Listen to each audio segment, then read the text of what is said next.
Usually Okay. what Sorry. okay. Good morning, everyone. This is Ron. Saturday morning. I hope everyone's had a great week. The last time we convened, we spoke about looking at 1 Samuel chapter 15. We kind of concentrated on verse 23, where it talks about the rebellion of as a sin of divination, and insubordination is iniquity and idolatry. So we kind of delve into that a little bit, what that meant, because we had not, when we look at witchcraft or sorcery and those things, we've been taught that it always means something else.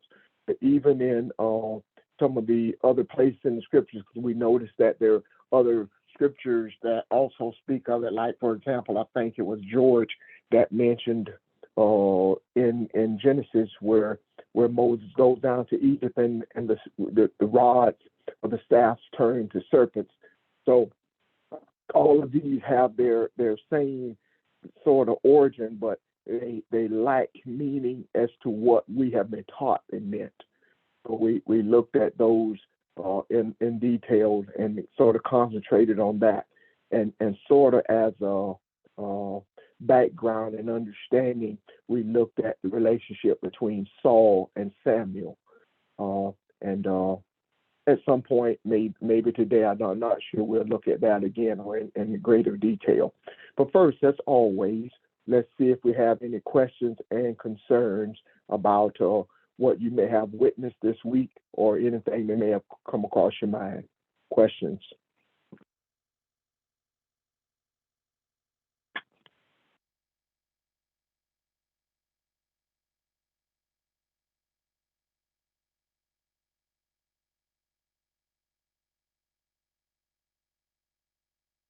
No one? No questions?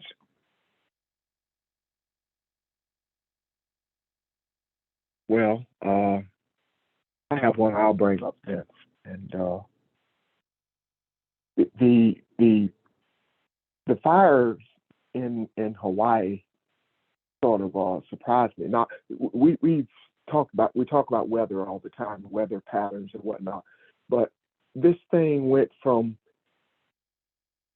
having a fire to being engulfed in no time at all. And when you look at that and look at it was perfect conditions, meaning that a storm was brewing, but the temperature and the winds were such that it kept the rain at bay. And it was a perfect climate for fire.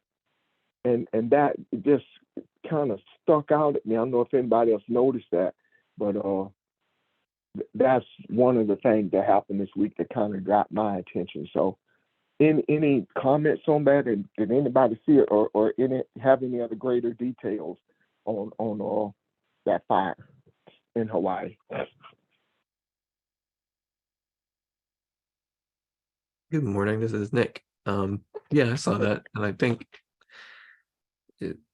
things like that are just going to keep happening and keep getting worse. But the idea, I think, behind that is it's very difficult to deny the effects that we are having on the planet. And in the case where it's so ferocious like this, or it happens in a place that we don't usually think about it happening, like Hawaii, it's I believe anyway, meant to shake us out of or the opportunity is anyway, that we can shake ourselves out of our complacency collectively as it concerns the sort of nature of the effect that we're having.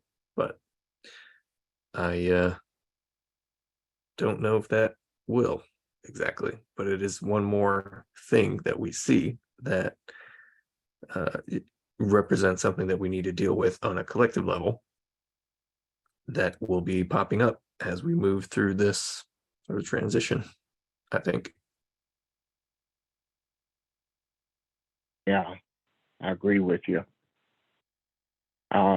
Just even watching the interviews and how shocked the people were who lived there, that how rapidly things just were engulfed. And as you said, I think it kind of caught us all off guard, and hopefully it will be an awakening. Yeah.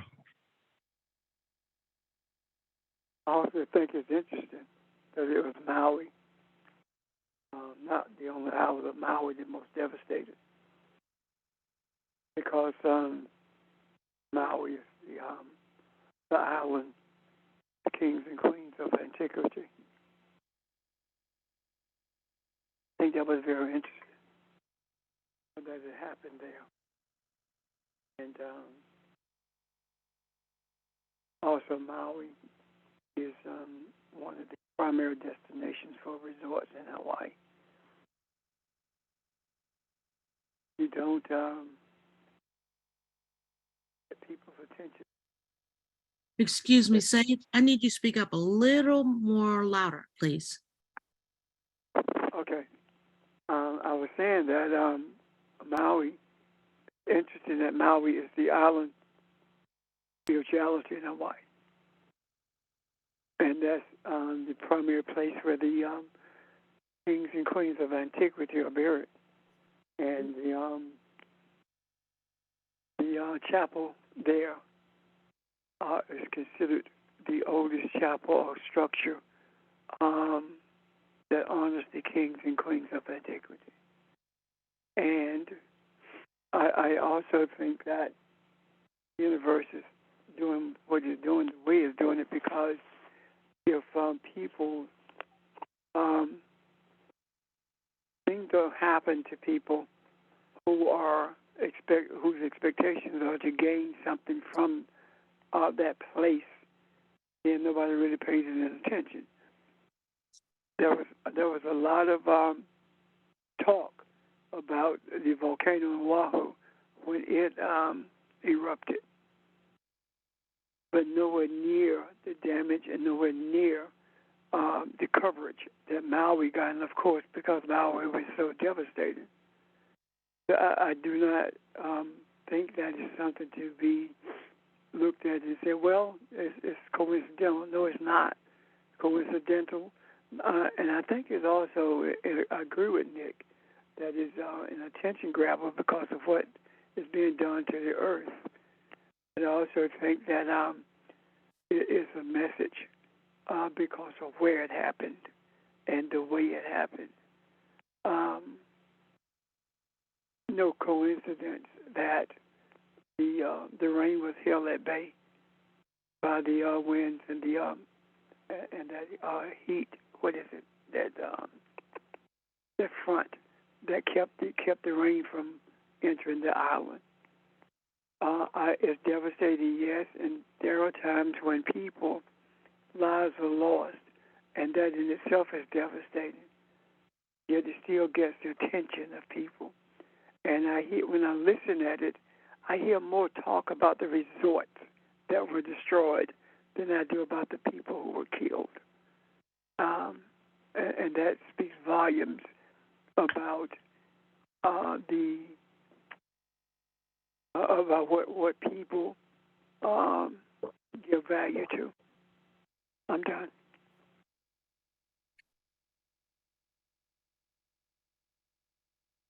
Okay. Thank you. Anyone else?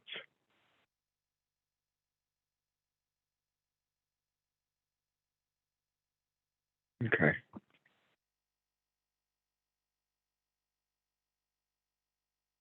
Any other questions? Any other concerns that anyone may have from this week, or any scripture that you may have looked at?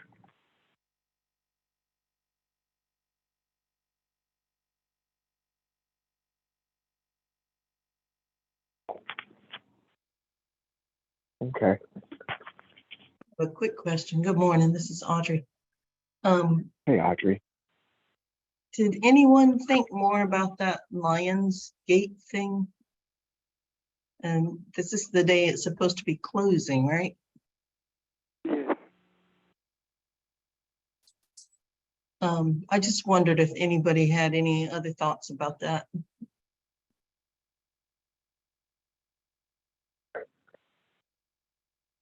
Yeah, I Other can than, a little bit. Oh, go ahead. no, I was just going to speak to the closing part, Nick, because the number 8 speaks to infinity. So the energy would still be available, but speak to that portion as well, if you don't mind. Sure. I just wanted to say, yeah, so the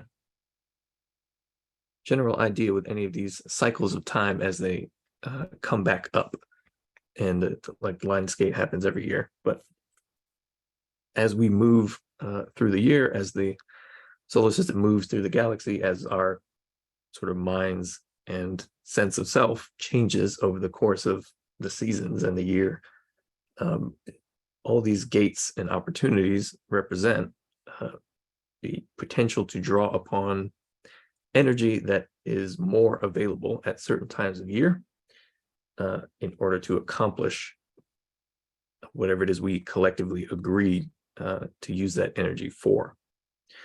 And I believe if it's not consciously recognized, then it is still utilized in a way, but it is utilized in a along the lines of whatever the majority vibration or intention is in the earth. But I think that if you are consciously aware of the sort of opportunity that these kinds of events present, then you have greater influence over the way in which that energy is used, rather than a group of people who are unconsciously sort of interacting with that opportunity, if you get what I mean. So there are the Lionsgate opening is an event that happens near the end of summer, because summer, the season is the hottest season, at least in the northern hemisphere for us. It's the most available light, and metaphysically, spiritually, the most available light, the sort of warmest, most alive time of year, is the greatest opportunity for the energy that is producing these kinds of situations. The energy of light, life, the energy of, in a way, facing issues with the greatest amount of spiritual strength that you have at any one point. But that's not to say you don't have access to that kind of strength at other times of year, but rather the environment is more conducive to that, and that it's easier to vibrate with that influx of strength at this time of year, and then point that strength or that intention in any particular direction, either consciously or unconsciously, as I mentioned.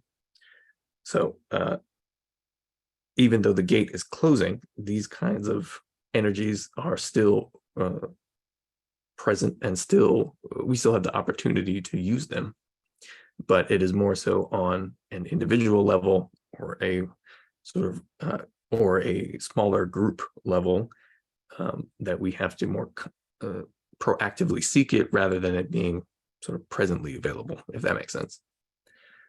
But anyway, so these kinds of opportunities will happen again. Different gates open and close as the seasons change, as the planet turns, as the planet moves around the sun, etc. But the Lion's Gate has to do with the strength of the spiritual possibility and the available energy at this time of year. Thank you.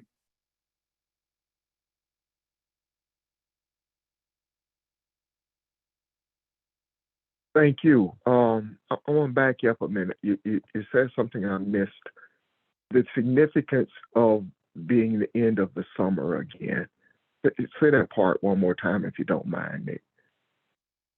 Yeah. Well, maybe the better way to phrase that would be the peak of summer, spiritually speaking. But that is technically the end of summer, because after the peak, the days become shorter, things are less warm, etc. It's the beginning of the end of summer, but it is the time at which the most of that energy is available. That's what that means. Thank you. Anyone else? Any insight?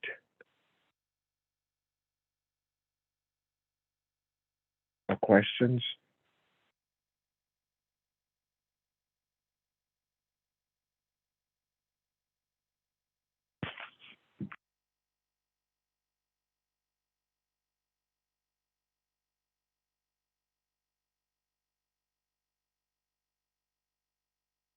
You guys feel like taking a look at First Samuel?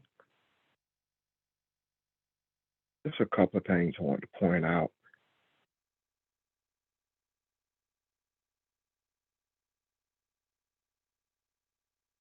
Sure.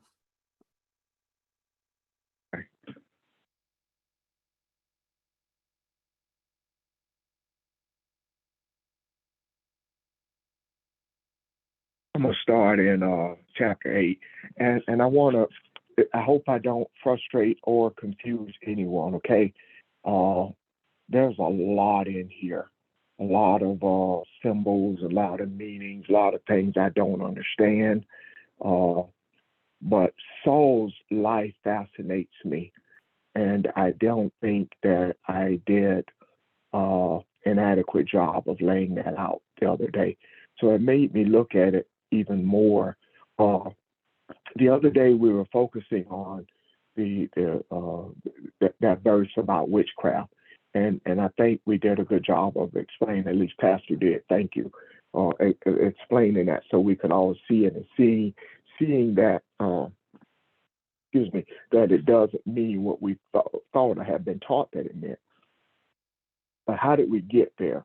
I was looking at these verses and chapters, and looking at Saul's life, and I see something here that looks familiar to me. The familiarity that I speak of is I don't see. We've been taught that this is something that is old, that has happened, but I see this as a spiritual thing that's happening right now. This is a journey that we're in right now. So, and laying that out and looking at it, that's what I kind of want to see. So I don't look at each and every verse. It'll take forever, but I just kind of skipped some stuff and just kind of lay out that I thought was the meaty parts of this. Okay? So if that's okay with you guys, I'm going to start in chapter 8, just reading some stuff, and then we can discuss it. I'm going to start in verse 4. Then all the elders of Israel gathered together and came to Samuel being the priest, of course, at Ramah. And they said to him, "Behold, you have grown old, and your sons do not walk in your ways. Now appoint a king for us to judge us like all the nations." But the thing was displeasing in the sight of Samuel when they said, "Give us a king to judge us." And Samuel prayed to the Lord. And the Lord said to Samuel, "Listen to the voice of the people in regard to all that they say to you. For they have not rejected you, but they have rejected me from being king over them." I see us in this. I see the African in this. I specifically see the African church here, and Samuel representing the mind of the people, if you will. Samuel representing religion, and looking at this and seeing what took place, or what is taking place as we speak, because as we have described in many times before, living in the now brings everything together.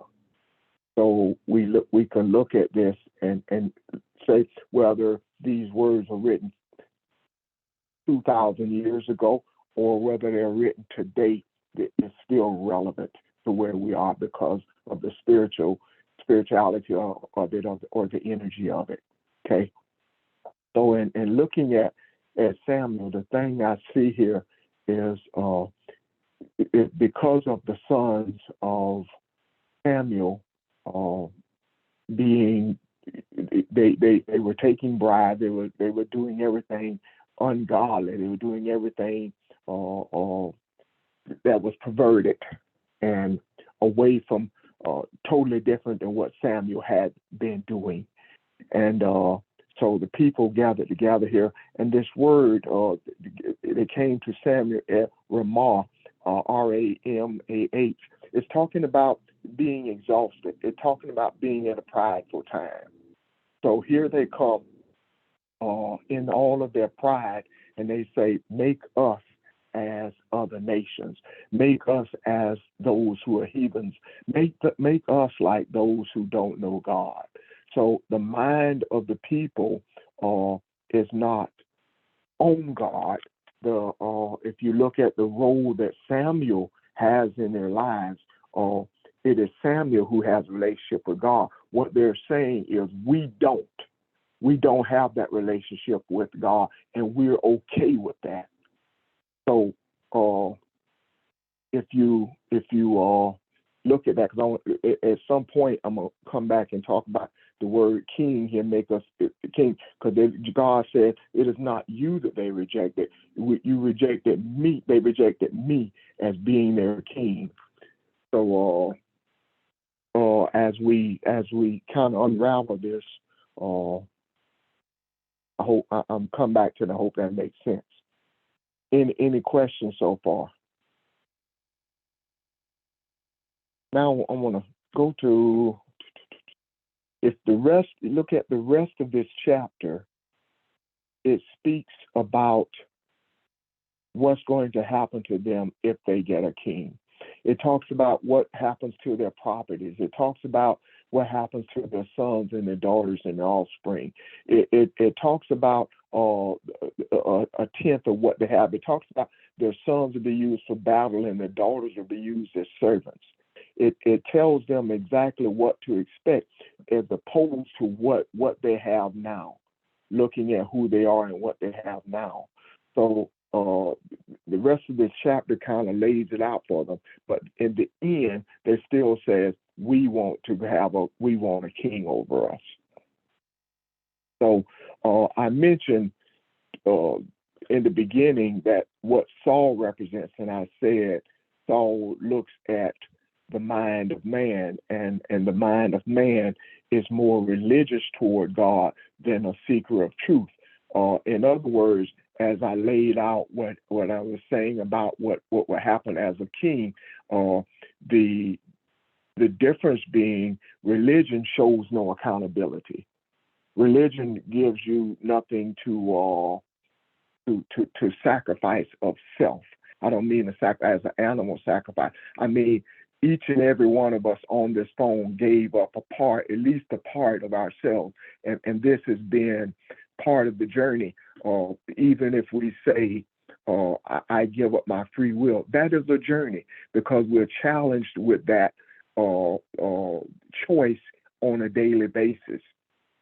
And you move in that direction if and when things are pointed out to you. Like, for example, things that may pop into my head that I thought that I had dealt with years ago, that I see that I still have that are still challenging me in certain areas. So to make that statement is the beginning, but it also is an ongoing process that we are purging ourselves. So looking at that and judging it from that perspective, the people are saying we are not willing to do that, and that is the language of religion. Any questions about that at all? I have a question. Yes, sir. Are you saying that the people wanted to enjoy what they wanted to be like those rather who had a king but no God, did not have any affinity for God because they saw that as more conducive to pleasure, and they were warned that if you do this, then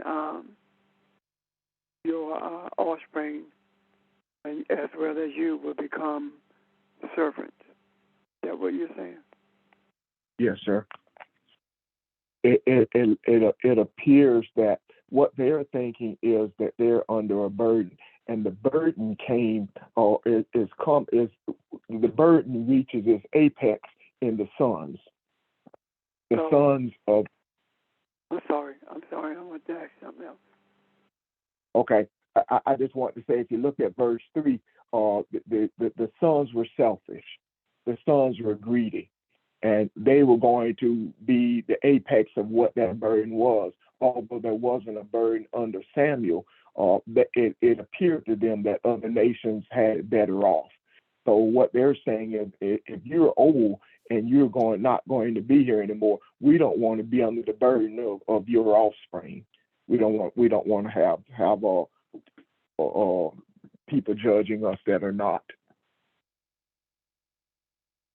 godly or not walking in the ways that you walked. I'm sorry. Go ahead, Pastor. So then, now that leads me to another question. So then they're saying that because we don't want to be under the burdens of your son, we want a king. We want a king. And they knew that the king was not like Samuel, godly. So what's the difference? No. They don't know. They I guess what I'm seeing here is they don't have a vision of what a king is going to be, and that's what Samuel was trying to show them. Okay. They don't have that vision yet. So the word king, does it not mean Messiah?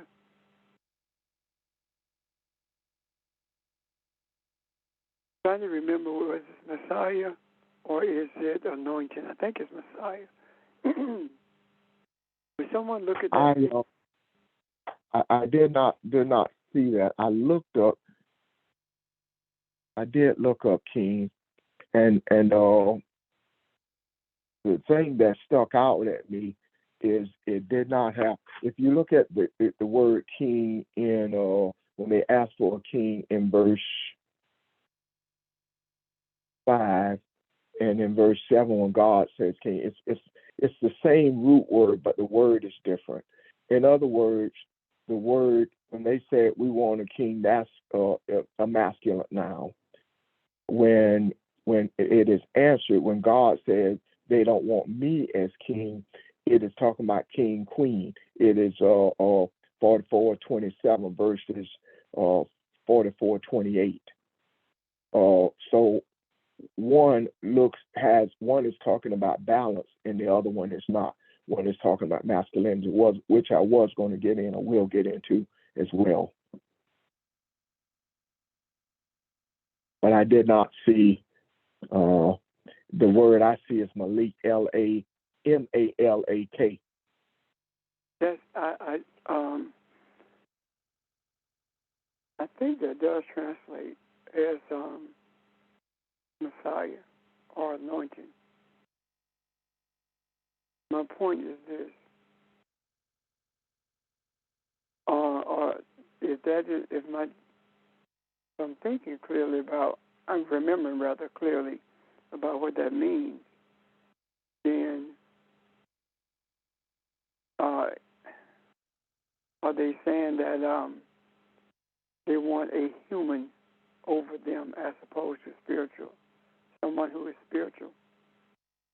Yes, sir. That is exactly what they're saying, and I was going to bring it up when they look up, when they say how handsome he is and how tall he is. In other words, I want someone I can judge with my eyes.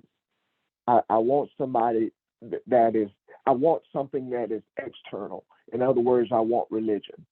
I don't want internally to have to see this. God is internal. And that is what they are rejecting. I don't want that responsibility. This guy is a head and shoulders above everybody. He is handsome. That's what I want, somebody I can look up to like that. Not only that, I want somebody that can be manipulated, which I'll get into as well.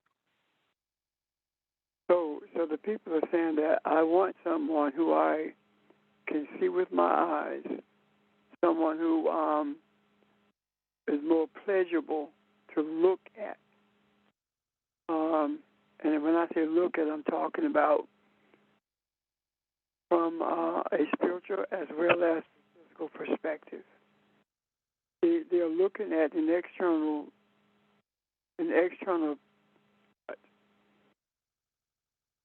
even think clear this morning. They're looking at external attributes and making them applicable to internal attributes. And at the same time, they're saying that they want someone who they could control. Yes. Well, influence, maybe not control, but influence, yes. Okay. Someone who stays within the bounds of their ego and their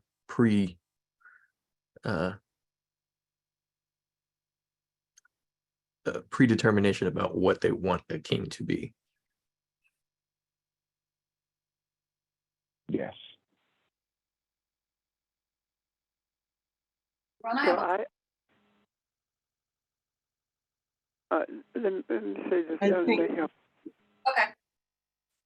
I see that no differently than choices that are made to this day about pastors and leaders in the congregation in religious settings. As Nick said, they're predetermined ideas about what they want. They don't look at it spiritually. They look at it externally. And if they see you as being popular, intelligent, handsome, they want you. They don't look at anything spiritual about you. Does that make sense? Nick, is that what you were referencing also? Yeah, absolutely. Now, if I can journey with you, with your thoughts, when there was a point here in the next chapter, it clearly says that God chose their king. The scriptures tell you that. But if you read this carefully, what you see is God gave them what they wanted. Who is the God that chose their king? The same God that you're talking about that chose us kings every day in the church. You are a creator. You create what you want in your mind. You create what you want to see, and you manifest it. You find who you want to fit that bill.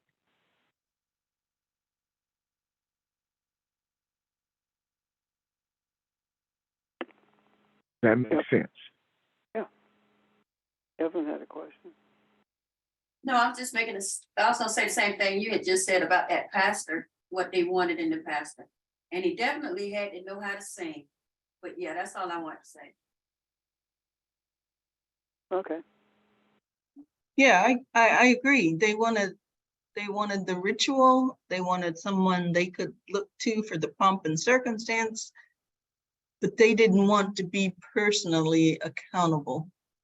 So they could say, okay, he told me this or that or the other, but they didn't want to be personally accountable. Yeah. Exactly.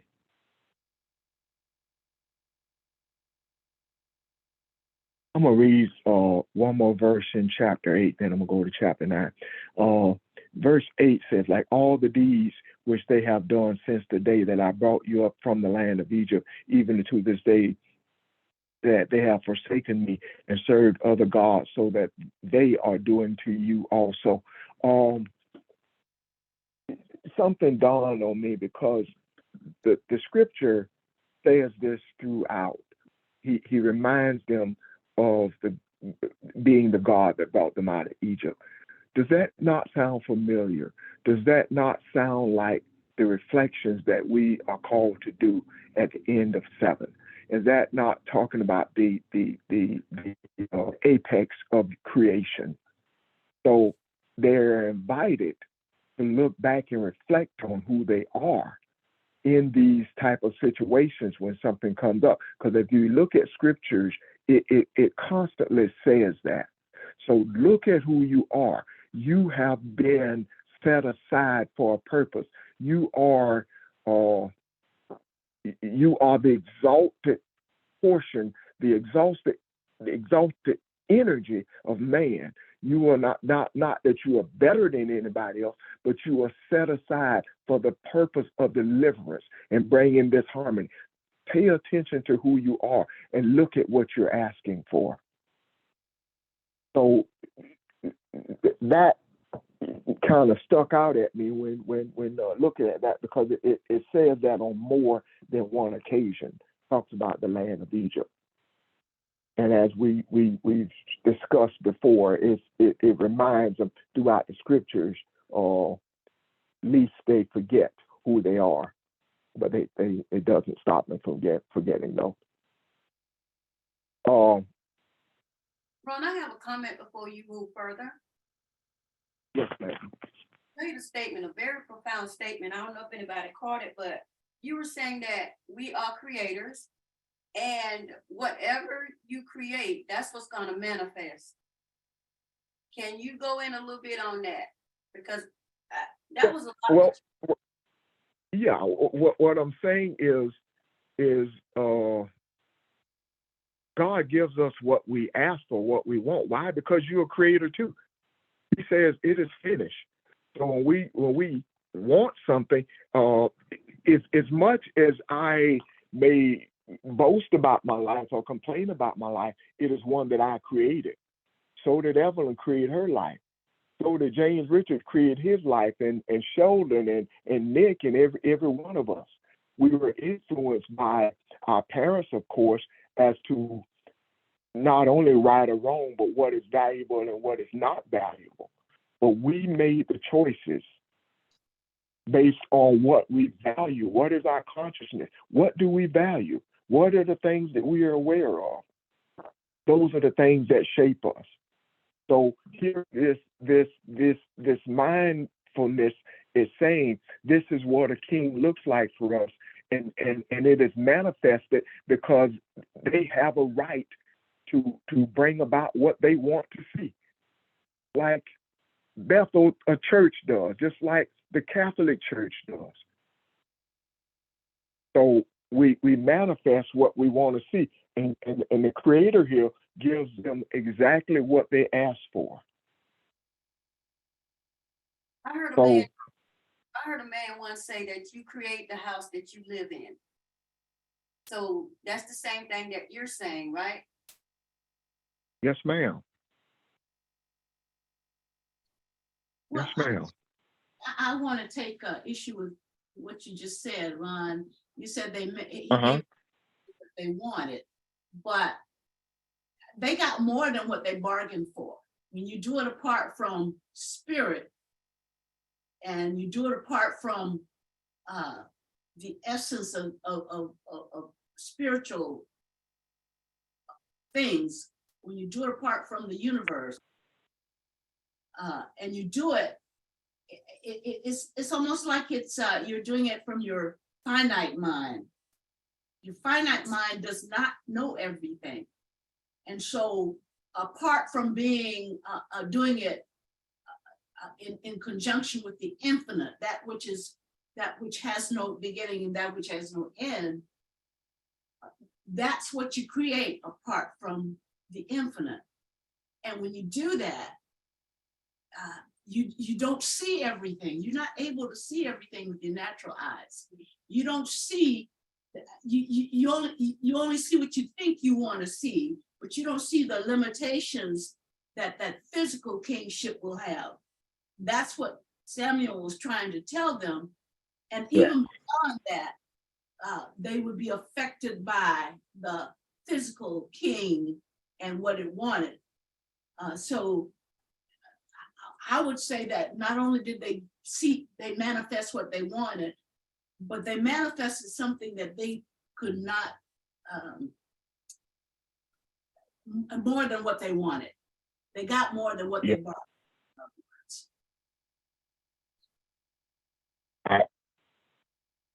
That also, Exactly right. Go ahead, Pastor. I'm sorry. that also applies to us. become the king of our own lives. We make decisions and do things that we know that are not good for us, but we do it because of various influences. We don't want the controversy of saying no. We don't want the controversy of someone being upset with us simply because we made a decision that we know we should not have made. If we make a decision to do things, and we know deep inside that those decisions are not what we really want to do, but it's someone else's expectation. When we make a decision like that, it's no different than being chosen as a king. Being chosen as a king, being the king of yourself, knowing that you are not listening to what's being said to you internally. And added to that, I think, is the term that we use sometimes, trying to keep up with the Joneses, that kind of thing. We know that we are not supposed to do that, we shouldn't do, but we do it because we want to be accepted. And most of our decisions are based upon it being accepted, because no one really wants to be rejected. Does that make sense? Yeah, it does. And so I think it's speaking to us individually as well as collectively. And then on top of that, when we are reminded of it, we don't want to hear it. Or when we're reminded of it, we get upset. And we don't even think about it in those terms. But I do think that this is a classic example of that. And when we understand that when we begin rather to see how selfish that is and how damnable that is, then we have a choice. We can make a decision that we're going to rectify the error, or we can make a decision that we're going to live with that error and be miserable for the rest of our lives. Okay.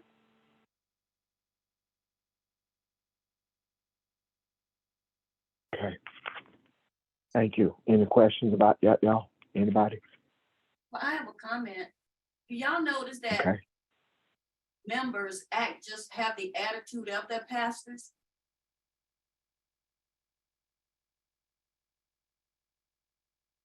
Yeah, I honestly, that's very real. At least it was before COVID.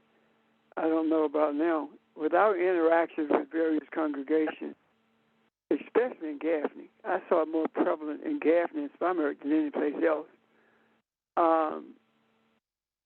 People could say things. People who go to church could say certain things in certain ways, and people recognize what congregation they were a part of. And I've heard more times than not, that sounds like UD, or you must go to Mount Sinai. Those kinds of things, because the close interaction that churches have with each other, they knew the energy is not the words of the leadership in that congregation. So I've seen that quite frequently.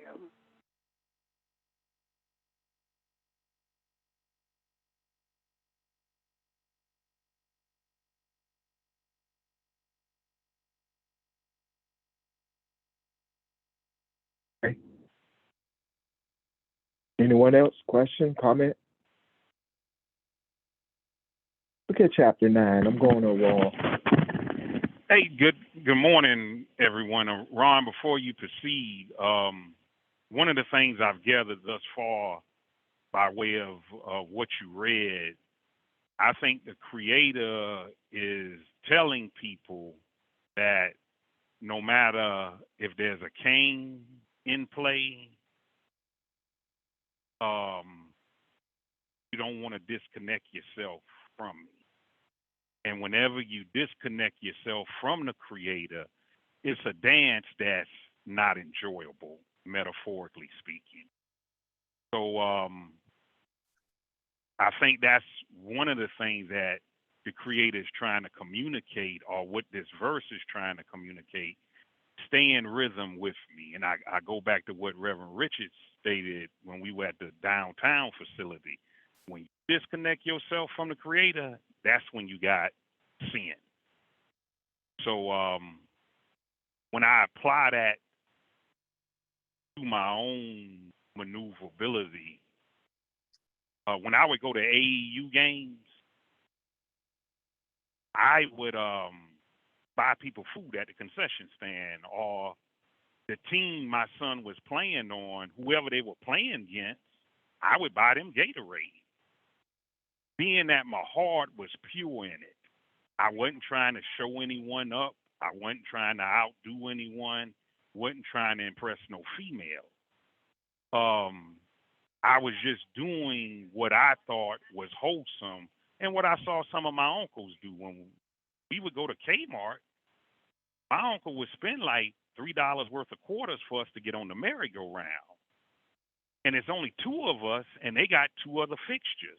Another child come up there, hey, put your child on the merry-go-round. So we are creators. If in that situation, if I wanted to create people being jealous of me or envious, because I am a creator, if that's where my heart was, then that's what I'm going to get. Yet that's not anything that's going to serve well. So I think in what you've read by way of my interpretation of it, Creator is saying no matter whether you got a king, queen, a messiah, an apostle, you don't want to lose contact with me. Thank you very much. George, you're right about the creating part. We create every day in every decision we make. You reminded me of something, though, that I was going to get to in a later verse, but let's talk about it now. One of the things that's very subtle here that we cannot miss, and that is asking for a king creates separation. If you look at this thing, before you have a king, everybody's even. Everybody's the same. Everybody works on if you think about indigenous people and not having currency, they bartered. I remember when I was a kid and my dad had bartering with other farmers. I'll give you this for that. Even with the livestock, how many chickens for a pig? Those kind of things happen, and I'd sit there and watch them. Or one man would at the beginning of the fall butcher livestock, and everybody would go to his farm, and not everybody was working, but it was just a community thing. And everybody would stand around talking and doing whatever. And then the next week, it would be over somebody else's house and then over somebody else's house. But here you have a king. So the king is going to appoint people at different positions. So you start a degree of separation. They said, we want to be like everybody else. I was saying this from the onset. I don't see this as something that happened in the past. I see this describing where we are now, meaning that whether this is past, future, whatever, however you look at this, say, well, this is written in this year or that year, the energy of it is here now to be dealt with, to work with, to move, to bring into harmony. So that was the part, one of the things anyway that stuck out to me. This starts the African of seeing himself as being separate from others. I have this, you have that. My kingdom has this, your kingdom has that. I'm a Benjamite, you are from this tribe, and that starts to unravel the relationships, your community. That's the demise of it all. So that's a portion of it that is not put into words, but that is what is taking place here. Any questions about that part? I have a question. So this is also saying too, Ron, that you will lose the sight of who you are? Yes. If think about that. Think about what he said. He said they rejected me as king. I'm talking about God. In other words, looking at this from a perspective of Ron and Evelyn here, I'm inviting you to look externally at who your king is or who your head is, as opposed to Samuel being the voice of the Creator that lives in you. You see what I mean? Samuel represents the harmony that is in you. It is already there. So I have I'm trying to say how to put this. I'm trying to get us to see this is not looking at Samuel as a physical type person, but seeing the king in you as that holy part of you, that soulful part of you that guides you. So we're all the same. We're all even. We're all, even though we may be from different tribes, we all have our advantages because each tribe does something different for the community. And it all comes together. So yes, this is where it all starts unraveling. You start to lose who you are.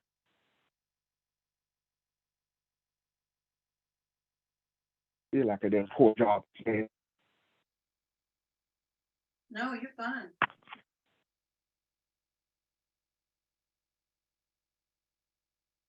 Chapter 9. I'm trying to skip around here. I want to show you something. Verse 2 says he had a son. Talking about Kish. This first verse talks about the lineage of this boy. What's his name? Saul. Talks about. So what is that saying? All of these names again. This is present time. This is talking about all these, all the godliness of who you are. This is your seed. This is who you are. The oak tree is what the seed is. So this is who you are. This is going to work. So he had a son whose name was Saul, a choice and handsome man, and there was not a more handsome person than he among the sons of Israel. From the shoulders up, he was taller than any of the people. And now the donkeys of Kish, Saul's father, were lost. And Kish said to his son Saul, take now with you one of the servants and arise and go search for the donkeys. These donkeys are the feminine noun. It's feminine. Now, I'm not going to go into all the places that Saul went to search for his donkeys. But what is this doing? This is showing you that Saul went on a journey. He had a choice of what kind of king he wanted to become. He had a choice. So, as I mentioned to you, when I talked about king, I said one is talking about masculinity only, and the other one is talking about femininity and masculinity. What am I trying to say here? What am I saying with these donkeys? This is talking about balance and imbalance. Balance and imbalance. We look at this and we have come to talk about masculinity, even though when we look at Genesis or even when I'm looking at the sacrifices, and it talks about all the men would do this, all the men would do that, and only the men could eat with this, but we're talking here. Most of the time when we look at this in Scripture, I'm talking about balance and imbalance. So what is the difference here? When you look at masculinity alone, there is no balance. Masculinity alone is not seeing the creator. Masculinity alone is leaning one side or the other. It's talking about being judgmental. The difference is when you look at femininity, when you look at the womb, the word woman coming together, being the man with the womb, it is talking about balance. It is talking about it just by the very definition, you have both. You have two sides of this thing. You have something that you can see. You have something that you can be judgmental on, and something you can be temporal with. So when you look at this thing, and it's looking at the journey that Saul has, and when I speak of balance, I'm talking about being complete, being whole, being able to make those decisions, recognizing that as a position of leadership, as we were talking about earlier about being your own king and these sort of things, setting yourself aside of being holy means that I'm open, that I move self out of the way. I move ego and pride out of the way, and I'm able to be influence and be used. So this holy thing that I make space for, I make space to hear from the Creator. I make space to hear from wisdom. Masculinity alone doesn't give you that. That's the difference. So these donkeys, it means to be docile, to be lowly, to be humble. This is not talking about a donkey that is in his stubbornness that is going to fight you every step of the way. So you look at all these places he passed through. These are through the land of Benjamin, though. This is mainly him going through and seeing who he is. This is not just a journey, or him going looking for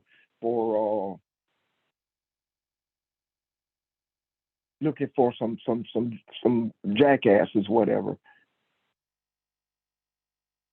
Okay, hold on a minute. Any questions so far? So verse 5 says, and when they came to the land of Zuph, how's that pronounced? Zuph.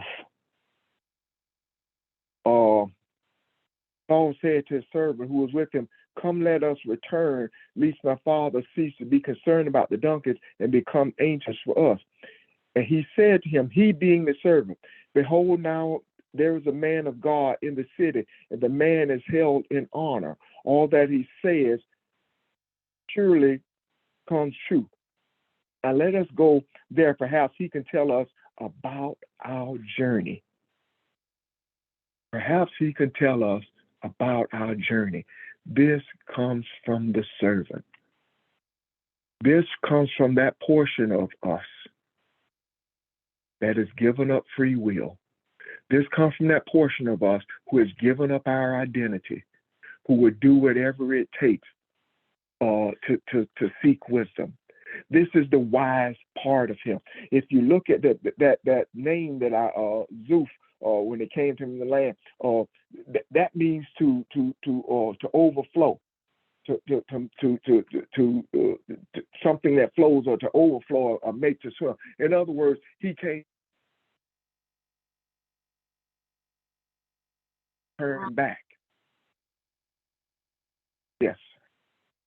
Say that again, you blanked out for a minute. Okay. Saul comes to a place where he's ready to turn back. He's feeling overwhelmed on this journey. It doesn't come out to say this, but they've been out there for quite a while. So it is the servant. It is the servant that says that there is a man of God that we can inquire of. It is the servant when Saul says, "But we have nothing to give him." It is the servant that says, "I have a measurement of something valuable that we can give to him." So if you look at this journey that Saul is taking, what you see here is choices. He has choices, whether to go to be righteous or to be unrighteous. This is him being shaped and molded into what he's going to be. Right.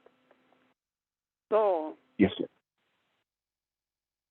Saul, one who begs, one who desires. Saul is the journey that's being traveled. Gives us options. But as you were saying, servant, that's the innermost part of him, his innocence, that says there is something better. There is someone who can show you your journey.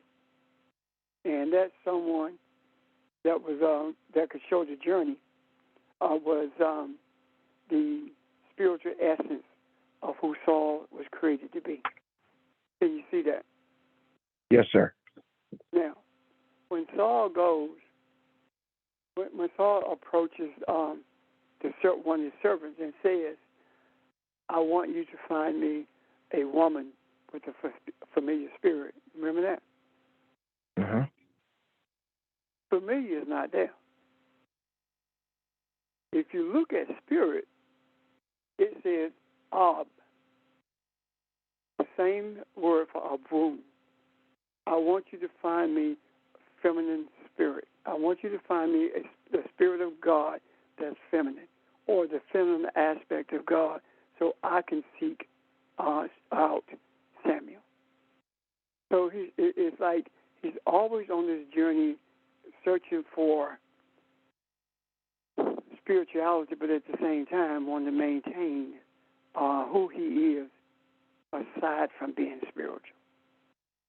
And that itself speaks of religion. A religion that is saying, I want to know who I am, but I don't want to give up who I am to find out who I really am. Does that make sense? Yes. Yeah. It does. And then when we talk about in religious settings about who God is versus who we are and going to heaven, etc., that is an effort to maintain the essence of who we want to be, while at the same time really pretending, for lack of a better word, to be searching for the truth of our nature when we never find it because we are not sincerely looking for it. But Saul was, in many cases, sincerely looking for it, but did not want to embrace it when he saw it. Yeah. I hope I'm clear with that. But I got that from thinking about the which at Endor, right? Uh-huh. That speaks of a dwelling place of God, a dwelling place of spirituality. That's what he was saying in that particular scripture. I'm done. That's their question. I hope. Yeah. Any questions, all questions or comments? I have a question. Why did Saul seek the witch?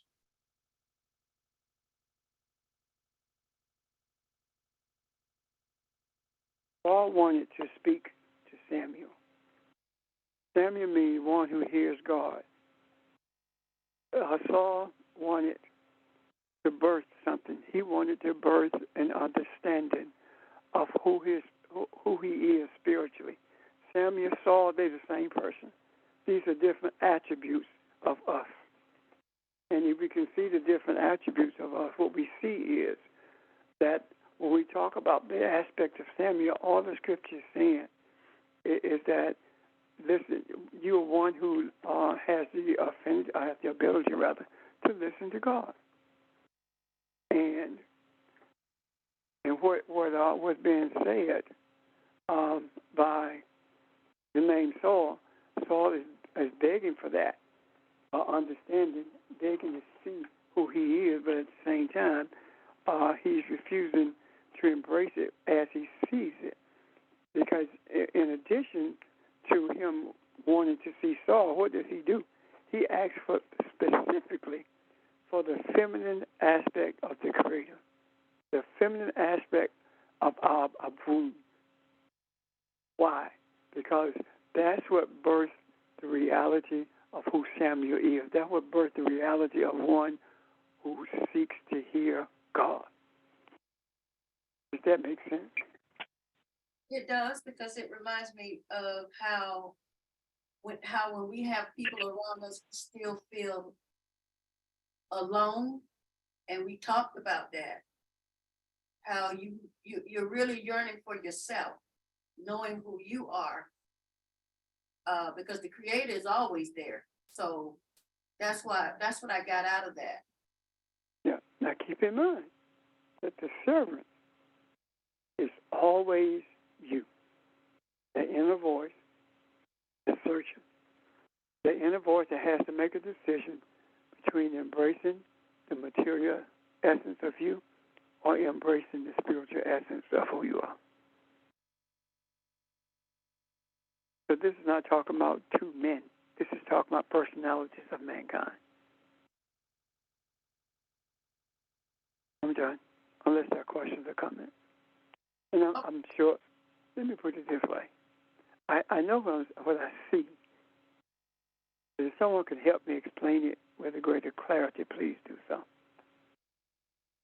Either by asking questions or by adding to it. Or I have a question. Are we all seers? Because the we are. thing that we have questions about is internal. That's Every one of us is a seer. If you read the history of the Exodus from Egypt, it talks about there were millions of seers and prophets who left Egypt. No one want to talk about that. All that's saying is that everyone is a seer. The question is, what do you see, and how do you see? Do you see with your eyes, or do you see with your eye? Just because you don't exercise the power of seeing with your eye doesn't mean that you're not a seer. It means that you don't know you are, or that you don't care to explore that part of you.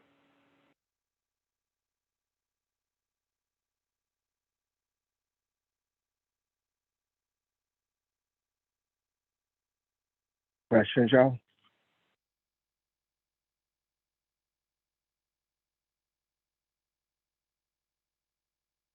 I hope it does, Ron.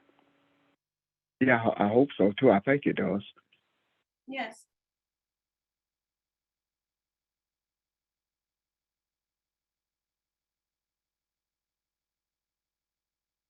Uh,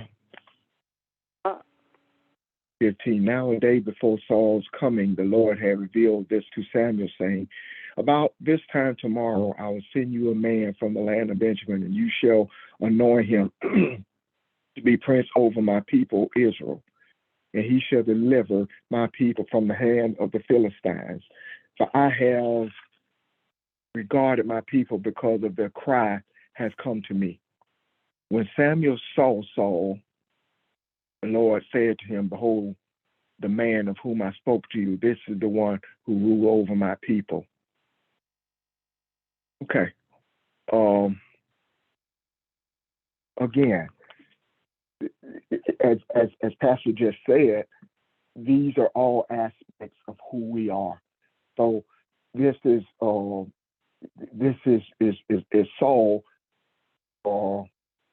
about to be anointed king, and I like this portion said, my people from the hands of the Philistines. Philistines talking about people who wallow in ashes. To wallow in ashes or to wallow in sand. So what does that mean? You wallow as though they're mourning, as though there has been a mourning. So why were the Philistines constantly a thorn in their? A couple of things you could look at. Signs of that adversary, you in line, it keeps you on the straight and narrow, keeps you recognizing that I belong to Jehovah. I belong to God. The other thing is they show you what death looks like. They show you what not following God looks like. We see that daily. We see the idol worshiping and the the destruction and the greed and the pride and all these things. So it is not talking about we gonna necessarily a physical type of death. This is talking about, this is a constant reminder of you of what will happen to you. This is a thorn in your side to keep you from chasing after things that are not going to bring you life. Things are going to be your destruction. So out of the authority of the Philistines, regarded my people because of their cry has come to me. So again, this is what people ask for. As Barb said, they get more than what they ask for. This is what they thought they wanted. This is what has come to them. So and then this is where I spent a lot of time on, because Samuel takes him. It is time for a festival or an offering, and Samuel invites him, and it says that he, verse 22 talks about he had invited over 30 men. I am, from everything I've read, assume these to be priests. This is the first time I have ever read that anybody other than a priest were invited to eat sacrifices. But be that as it may, Saul is given the head of the table, and he's given the biggest portion. There is a part in this where Saul goes into battle, and God commands him to kill everything, men, women, all the animals, and Saul keeps them, and keeps some of the choicest animals, and he says, I brought these to be sacrificed to the Lord. Well, the thing that part of that that's not said is they didn't eat meat every day like we do. There wasn't a large part of their diet. So there was only on special occasions or that you had meat to eat, or for special occasions of sacrifices and stuff like that. So when he said that I'm saving these, or now he's given the choice, this is a big deal. This is something holy. This is something that he has been set aside for. So that's where this comes from. And the rest of verse 9 talks about this. And then Samuel anoints him, and they come down from the high place, and they rose up early, and they send the servant away, and he sends the servant away, and he anoints him with oil. This is the part that when Pastor talks about the priestly part, that kind of sticks out to me. Then Samuel took the flask of oil and poured it on his head. I'm in chapter 10, y'all, verse 1, and kissed him and said, has not the Lord appointed you as ruler over his inheritance?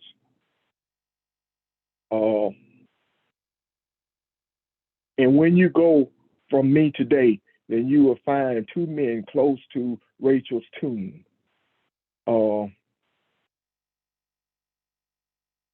Again, when you look at his journey, when you look at the journey he's taking, you look at the journey he took before he was anointed. Verse 3 said, then you go on from there, and you will come as far as the oak of Tabor. And there were 3 men going up to God at Bethel. You will meet one carrying 3 kids, another carrying 3 loaves of bread, and another carrying a jug of wine. If you notice, he's traveling a lot of the same journey that his fathers traveled. There is something in all of us that tells us who we are. We move to a place, if we desire to, that we no longer see it, or we don't desire to see it anymore, or something else more that we consider to be more valuable gets in our way. But when it talks about this journey, this is him seeing with his eye. This is spiritual. What he chooses to see is up to him. What we choose to see is up to us. Now, throughout this, and I've skipped a lot of this. The word, the number three comes up a lot. Three talks about when something is revealed to you. Three talks about gaining balance or equilibrium. Three talks about something being resurrected. Three talks about harmony. The Hebrew letter gimel is three. It means to be exhausted or come to a place of fullness or completion, be ripened. So as we look at this journey, we hopefully see a lot of ourselves. Hopefully we see the place now of the African, the place of the church. But I hope we also see that we can be the ones that turn this. Why? Because there's nobody else in the land who are operating from the present. There's nobody else in the land that can bring all of this together. There's nobody else in the land that understands the energy of breath and spirit. Yeah, I speak to that. Yes, of course. Something came to mind when you said it speaks of the African, and nobody can bring this to where it's supposed to be except that, the African. What came to my mind is this. All of humanity came from Africa. Until that is embraced by all of humanity, then there will continue to be division. What am I saying? If all of humanity came from the womb of an African, then all of humanity is African. And the greatest fight for divisiveness is the denial that all are Africans.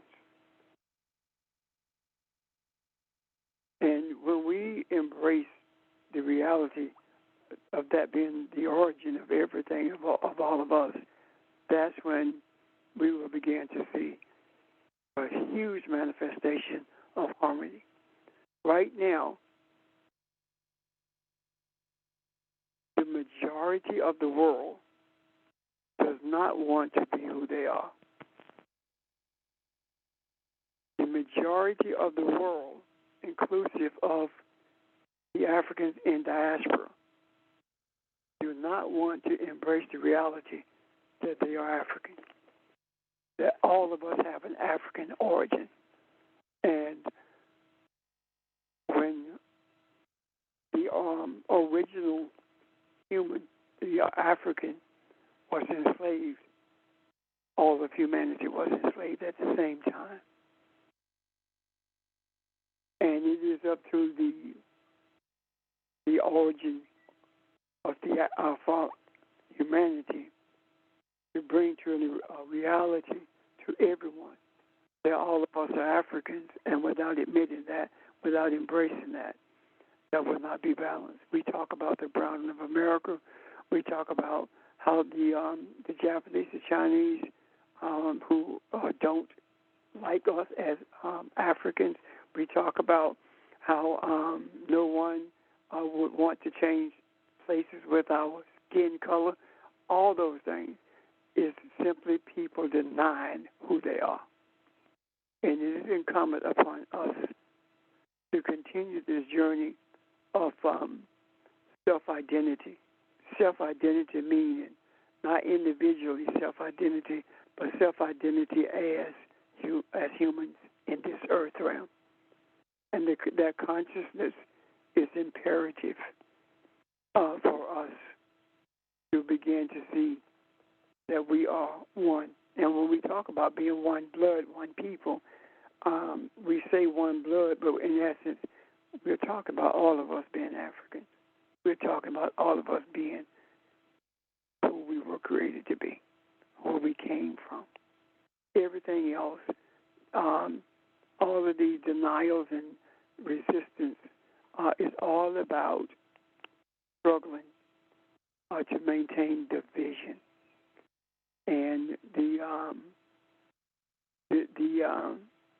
reason that the struggle is there, and even what I'm saying is so controversial, is because we made it that way. When I talk about all of us being Africans, there are people who feel some kind of way about that, but the truth is the truth. That's the reality of it. The sooner we get that into the macro in a very powerful way, the sooner we begin to see what we have been searching for, and that is harmony within the earth, within the hearts of mankind. I'm done for now. Oh, by the way, there are a couple of things I want to address before we get off, so I would appreciate it if you guys would not hang up until after you give me an opportunity to address them. Okay? All right, Ron. Thank you. Questions, y'all? Anybody? I just have an Uh, observation. Hello? Barb, is that you? Thank you. Started first. If you don't mind, George. Okay, I have an observation. Benjamin was one of the smallest tribes. Well, no, Yes. it was the smallest tribe, the tribe of Benjamin. And Benjamin was also meant the son of the right hand. And if we think about what does that right hand mean, it means that which I guess it related to Benjamin being supportive and being the strength of, and so there was power in being the son of the right hand, although Benjamin was the smallest tribe. So out of the smallest tribe came Saul, who became the first king of the Israelites. So I guess I'm just saying it's just not ironic. There is specific meaning to that, that the seed of the smallest, not very well known, becomes the root for a much larger empire, in a Yeah. sense. So it just strikes me that if you follow the lineage of the one called Jesus, it came out of a seed that wasn't well known, or a seed that you wouldn't have thought.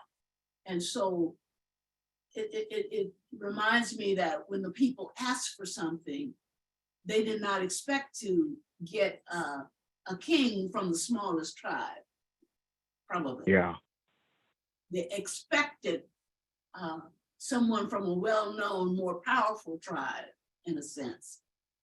So again, when we ask for things apart from spiritual essence, we don't know what we're asking for, but somehow spirit makes it so that we get what we get what we ask for, but also that we get what we need in spite of ourselves. Wow. Very good point. And even to speak further to your point, Barb, not only was he from the smallest tribe, he points out to you, I'm from the smallest family in the smallest tribe. That's, and I'm glad you brought that up because I forgot about that part.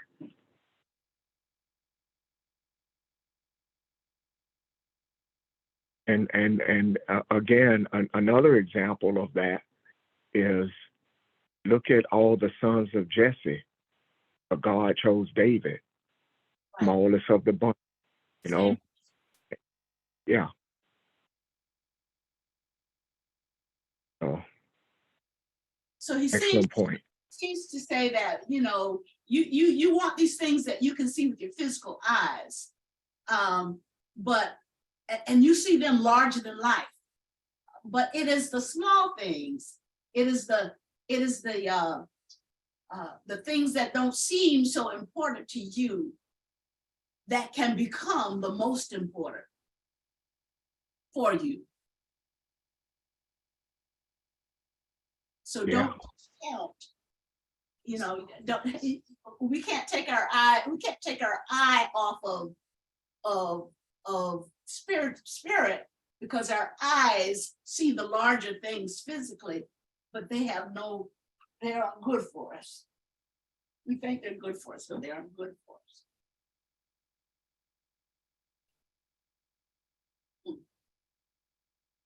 So part of this lesson to us, individually and collectively, is to look at that. What we focus with our eyes versus our eye.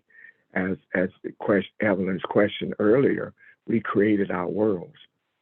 And not only are we in a better place of awareness, we are in a better place for mankind.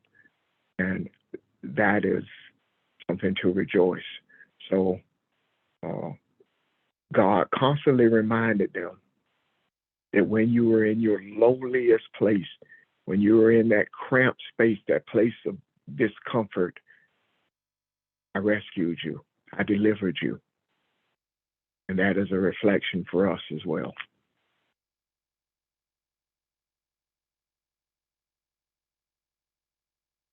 Brother George, still there? Yeah. One of the things I just wanted to add, and I'm glad I let Miss Barbara go for me,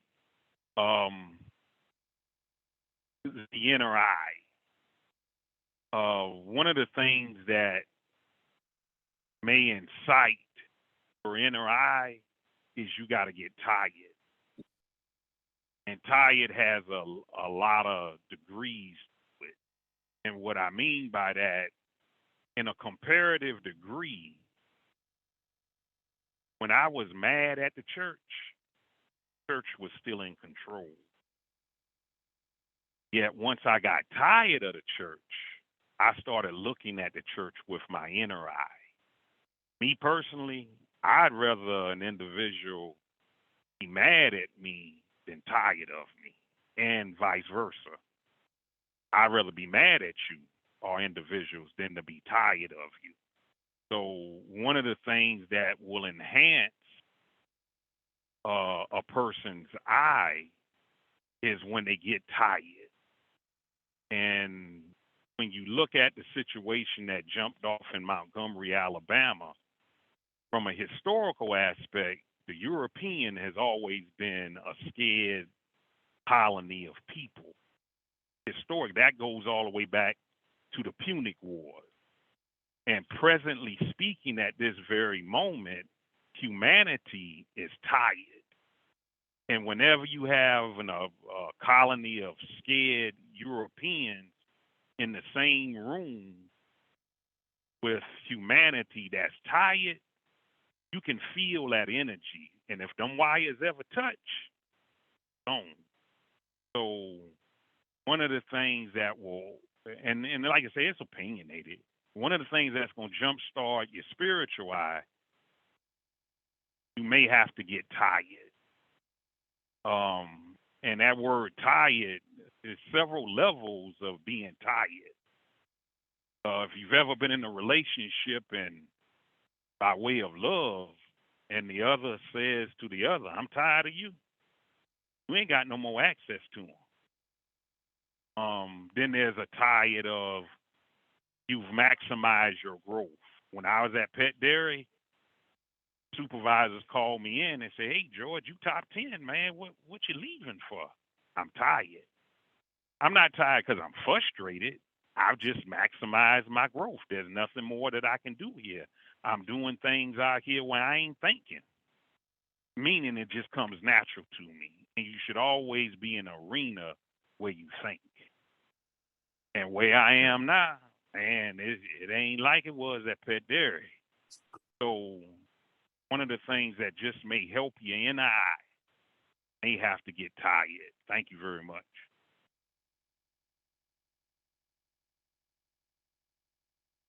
Okay. Thank you, George. Thank you. Anyone else? Questions or comments?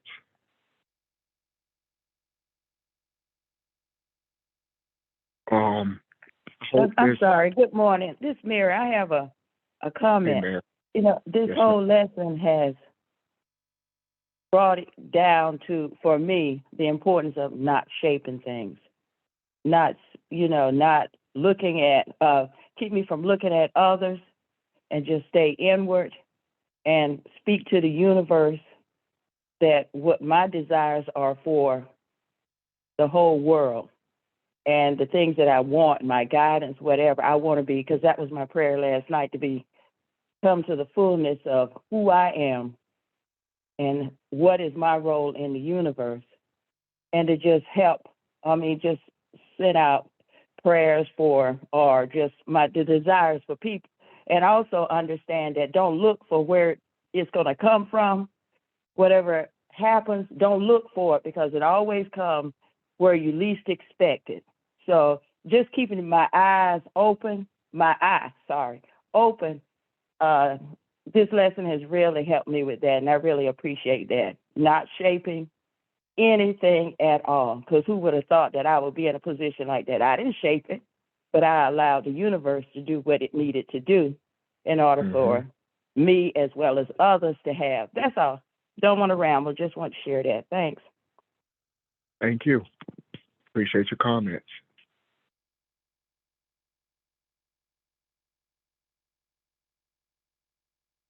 Anyone else?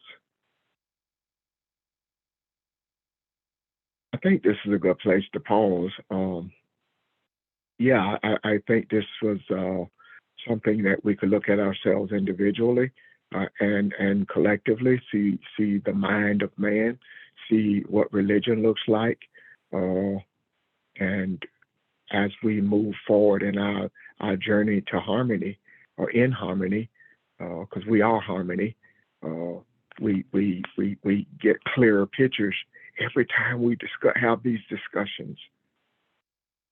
So thank you, everyone. I don't know where we'll go tomorrow. We'll continue this. We'll see. Whatever happens, happens. Whatever the lesson takes us. Okay. But, Ron, I think. Yes, sir. yeah, I want to say a couple of things. I was going to bring it back to you. Yes, sir. Thank you, sir. Sage, do you want me to stop recording first? Yes, please. Let's end the recording. Okay.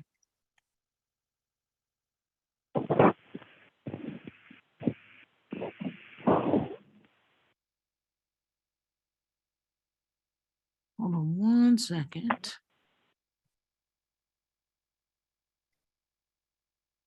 You.